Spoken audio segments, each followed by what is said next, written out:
大雨伫全台各地落袂停，感受路潮所在，为水库补充水情。早至26号上午8点，云嘉南地区大部分的水库拢有小可提升，参像是南潭、仁义潭的降雨量达到106毫米，南华水库则是有68.6毫米。其中创下7个半月单日上大降雨量的詹文水库，降雨量来到101.3毫米，有估会当进水510万吨的水量。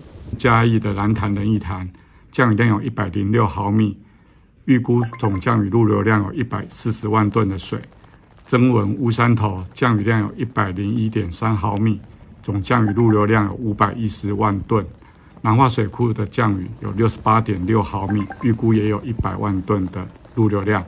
除了以上水库水情，伫高雄甲仙堰嘛有接近20 cms 的河川流量，南水局将启动引水到南华水库做相关的蓄存。